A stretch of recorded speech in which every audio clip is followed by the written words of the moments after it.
Shalom, shalom. Let's get into it. Lord willing, I can make this quick, straight to the point. Shalom, shalom. I hope everybody's having a blessed day.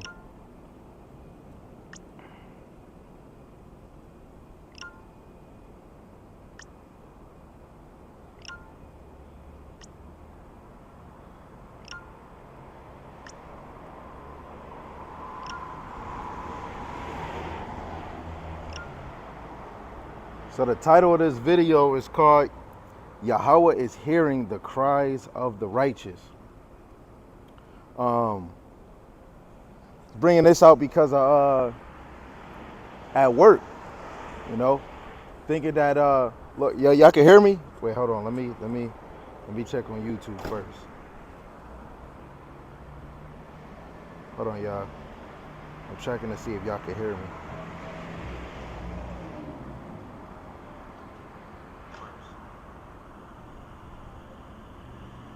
Yep. Okay. So yeah, I can hear it. So this is like Lord willing a motivation, man. Lord willing, the righteous is continually doing the work of Yahawah Shem Yahushai. I'm gonna just read this first verse. This is Psalms 34, verse 17. The righteous cry, and Yahawah Shem Yahushai heareth, and delivereth them out of all their troubles, man. Yahawah Shem Yahushai is hearing the cries of the righteous, regardless what level you is, low or high. The Lord is hearing your cries, right? And the hopeful elect through the Spirit, they're going to be doing the duties of the Lord, right? I might say that I'm one of the righteous, might not be one of the elect. I don't know. I feel I am doing the righteous acts of the Lord. I feel like I'm moving righteous. I feel like I have that righteous faith. I'm doing the righteous work. I believe so, right? But at the end of the day, that's where my faith come in. Like, yo, man, I'm doing the work of Yahawah Shem Yahushai. I know He's hearing my cries, right? You gotta have motivate. If you ain't doing the work of the Lord, you're not gonna really believe that you could be one of those righteous that the Lord is hearing. If you know every month your prayers is getting answered, every year your prayers are getting answered, it should motivate you to go even higher. So before I keep going to more precepts, I want to give all praises to the Most High, Yahawah, Ba'ashem, Yahushai, Ba'ashem Kakodash, Yahweh being the Most High God, and Yahushai is who the world ignorantly calls Jesus the Christ, right? I want to give double honors to the apostles and the elders and great millstone who've been ruling well through the Spirit, teaching His word in sincerity and in truth and believing in His word. And for the hopeful elects that scattered four corners of the earth and scattered four corners of America in congregations and out congregations, Lord willing, the Most High can put that endurance on you. And Lord willing, on His time, we will all be singing the same song. And a shalom to the wives and the single sisters that's trying to pursue to be virtuous women and loving silent wives. Lord willing, the Most High continue to have you being believers of His word. And Lord willing, the Most High have mercy on the other brothers and sisters that's not in the faith, right? So let's just tap right in. This is Psalms 118, verse 20. Actually, let's just click it in. I'm gonna read up. This is Psalms 118, verse 15. It says, Yahawah Shem Yahushai hath chastened me sore, right? But He have not given me over unto death. Open to me the gates of righteousness, I will go into them, and I will praise Yahawah Shem Yahushai. This is the gates of Yahawah Shem Yahushai, into which the righteous shall enter. I praise Thee, for Thou hast heard me, and art become my salvation, right? Only the righteous are going to go through that narrow gate, right? And guess who's the door? Hamashiach Yahushai, because the righteous is constantly professing Yahawah Shem Yahushai, right? This is Matthew chapter 10, verse 41. He that receiveth a prophet in the name of a prophet shall receive a prophet's reward, right? Shalom, shalom. Yahawah Shem Yahushai Brakatham, King. Shalom. Yahweh, right? If you receive a prophet, the message, the prophecies, the dark sayings, the parables, the knowledge that this man giving you, you can receive a prophet's reward. Most of the time, I don't call myself a prophet. Maybe my work says I still feel like I'm a student. I might be a basic teacher. I might just be an evangelist. I don't know. Lord willing is morally revealed to me, just the humbleness in me. But at the end of the day, the men of the Lord that's actually teaching, if you are listening to those words, you're going to receive a prophet reward. The Lord might sow unto you to be a prophet, right? The Lord might sow talent, spiritual talents into you, and it might be beneficial for the ministry, right? This whole thing is about being heard by Yahawah Shemel Shai. This whole thing is about uh, um, the kingdom of Yahawah Shemel Shai. This thing is about getting into the kingdom, making it on this side. This thing is about not being ashamed of professing the name of Yahawah Shemel Shai in the mountaintop. This thing is about devouring the truth. This is about striving until death. This thing is not about play. This is not about emotions and feelings, right?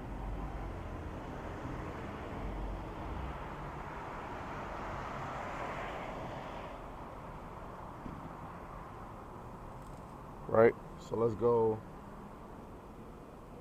Um, this is Psalms 37 and 30. It says, "The mouth of the righteous speaketh wisdom, and his tongue talketh of judgment." Right? The judgment of the 2/3, the judgment of these other nations, right? The judgment of the righteous and the judgment of the wicked, right? The mouth of the righteous, we speak wisdom. We speak of Yahawah Shai. Yahawah Shai is wisdom. We speak about life and death. We speak about the things that pleases the Lord, right? Because if you do things that's well pleasing to the Lord will make your enemies be at peace with you, right? It's all about pleasing the Lord more than anything, right? If you pleasing the Lord, guess what? The more you pray, the more the Lord is hearing your prayers. But the Lord is never late. He's never early. He is on time. You say 9 o'clock, he there at 9. The Lord don't work for us. We work for him, right?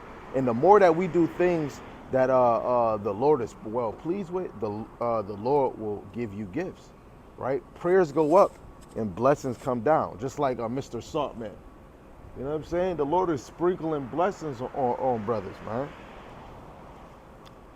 It says, Proverbs 10 and 21, it says, "The lips of the righteous feed many, but fools die for want of wisdom," right?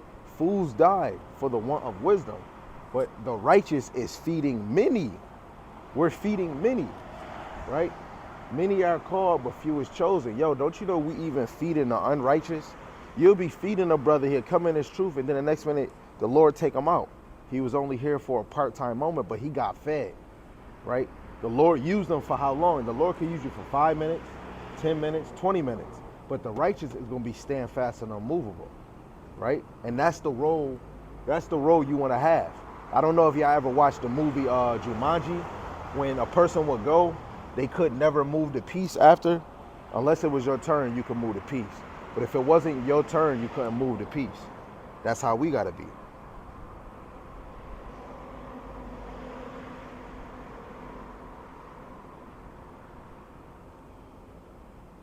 Right?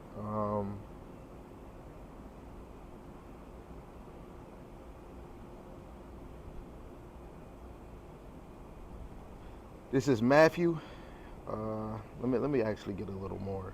This is Matthew chapter 23. Chapter 23, and I'm gonna start at verse 29. It says, "Woe unto you, scribes and Pharisees, hypocrites, because ye build the tombs of the prophets and garnish the sculptures of the righteous, and say, if we had been in the days of our fathers, we would not have been partakers with them in the blood of the prophets. Wherefore ye be witnesses unto yourselves, that ye are the children of them which killed the prophets." Just like Elijah said.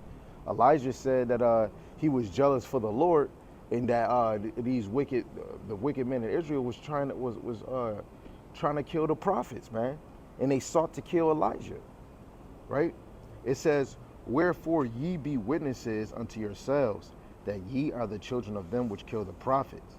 Fill ye up then the measure of your fathers," right? You reap what you sow. We are our father's son, you know. So the apple don't fall far from the tree. If the father is wicked doing these things, guess what? Most likely their sons is going to do the same thing, right?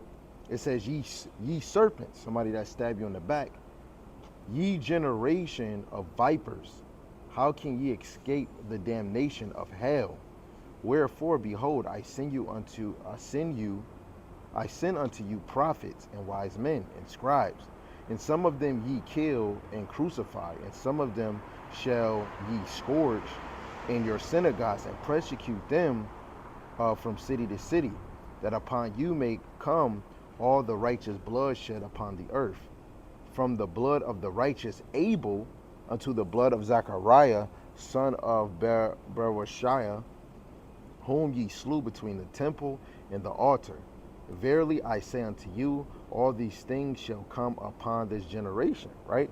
Hey, and this is how you know you reap what you sow, right? In the righteous, what we just seen, Abel was killed by his brother. But Abel, it says, from the blood of the righteous Abel. Abel, which was the righteous seed, man. And when he was crying, the Lord said he heard the cries of Abel through his blood, right? So how much more do you think the Lord is going to hear the righteous that's talking about, Lord, man, I need help with finance, man, I'm about to lose my crib, or hey, Lord, I need another living situation. Hey, Lord, please remove me out of this city so I can go to a city that's comfortable. Please, say if you're not feeling alignment with certain brothers' doctrine, you asking the Lord to cleanse your mind so you can understand and he can move you in the right understanding. The Lord be shifting. I can use that because brothers was crying out for more understanding and brothers felt like they wasn't getting it. So the Lord made us open up our mouths. We couldn't get that understanding. So then brothers start lining up together, huddling up together to come up with the right understanding. And then we all agreed to follow one understanding as a unit. And guess what? Through the Spirit, we were removed. We were removed where we felt we wasn't getting fed. And that's all from Yahawah Shem Yahushai, seeing brothers in unity and agreements that they not getting fed enough. Let alone if brothers want to increase and you constantly trying to do the righteous acts, trying to do the law to the best of your ability, walking in faith, the Lord is moving brothers, man, right? If you got a loving silent wife, that is something to motivate you, like, yo, the Lord blessed me with a loving silent wife. He must be dealing with me, right? He got your kids, you got family, right? The Lord probably removed you from family or from vexation. Like, you could hold yourself, but you'll be vexed to try to teach and people don't want to hear it. The Lord put on your spirit to tell somebody once and twice, and then you just cut them off. It's not like you cut them off with a knife, but you cut them off because it's unbeneficial, right? And the Lord does these things, right? And only the righteous is going to see, right? The Lord will send sheep. Hey, the Lord might send you one sheep. You might not be like these other brothers that got 1,500 people trying to get the word, but the Lord give you one sure sheep. And it's not that he's trying to be part of your congregation, it's he want to get fed. And your whole mission is to feed the flock, man. You are a server at a restaurant and you serving the food of Yahawah Shem Yahushai. The righteous is going to grow. The wicked is going to grow in their wickedness. But they're going to be an example to show who is the righteous and who is the unrighteous. Right? So don't worry about the money that these wicked motherfuckers is going through. Don't be like, how can the unrighteous get all these things, man? I've been serving the Lord. Never compare yourself to the wicked, right? Because you got to always endure, right? This is Proverbs 12:12. It says, the wicked desireth the net of evil men, but the root of the righteous yieldeth fruit, right? The righteous is all about planting fruit. It could be your children, right? It could be a grown. Guess what? I live in Buffalo, the low. And guess what? Niggas don't care out here. I'm not gonna lie. It's hard for me to really see brothers that really care, except for the brothers that is in Great Millstone and the brothers that follow Great Millstone understanding. I believe it's some IUICs out here, but they freaking understanding this flop too, right? But Buffalo, you got some people that say Yahawah Shem Yahushai, but they not doing the works of the Lord. But at the end of the day, you never know. You know what I'm saying? This city over here is more dead than a crackhead, you know, but secretly it's people out here that say that they believe in the Most High. Some people saying Yehuda, some saying Yahweh, right? But I know the righteous is yielding fruit, and the righteous is out here doing the work of Yahawah Shem Yahushai. I'm gonna read one more. This is Proverbs 10:28. The hope of the righteous shall be gladness, but the expectation of the wicked shall perish, right? It's gonna be destroyed, right? It's gonna be your expectation is going to perish with you, right? Let me get this last one. I'm out of here. This is Wisdom of Solomon, chapter 18, verse 7. So of thy people was accepted both the salvation of the righteous and destruction from the enemies. Let's read that again. Actually, let's read up a verse. Verse 6. It says, "Of that night were our fathers certified afore, that assunderly knoweth unto what oath they had given sentence, they might afterward be of good cheer. So of thy people was accepted both the salvation of the righteous and destruction of our enemies. For wherewith thou didst punish our adversaries, by the same thou didst glorify us, whom thou hast called." Right? The righteous is called. That is the reason why brothers might have a fire, or I ain't gonna lie, it's probably the righteous out here that's probably not teaching as much, and they probably like, you know what, I want to be able to teach more. I'm not doing enough for Yahawah Shem Shai. The righteous is always seeking to do more for Yahawah Shem Shai, from what I know. The righteous, because look, Paul was killing Christians, and Yahawah Shem Shai got this man in the ministry. He was killing Christians. So the Lord was searching the heart of Paul and knew that Paul, you know what, this man is he's gonna actually serve me. This man Paul, he killing Christians, but he gonna serve me, right? He could be a drug dealer right now, and he could actually repent to Yahawah Shem Shai, and the Lord bring that man in the ministry, right? It's all about being righteous, man. If you want to be wicked, stay your ass over there, right? But the righteous is gonna call him in the name of Yahawah Shem Shai, right? And the righteous is gonna do it forevermore, right? They're gonna do it forevermore, right? So, basically, with this lesson, continue your course, man. If you feel like you're doing the work of the Lord, do not stop, right? Do as much as you can. Lord willing, this was edifying. I love y'all to the kingdom and never back. Death to America and death to Esau. It's your brother Gagabah. All praises to Yahawah by Shem Shai, by Shem Kakadash. Yahawah being the Most High God, and Yahawah Shai is who the world ignorantly calls Jesus the Christ. So on.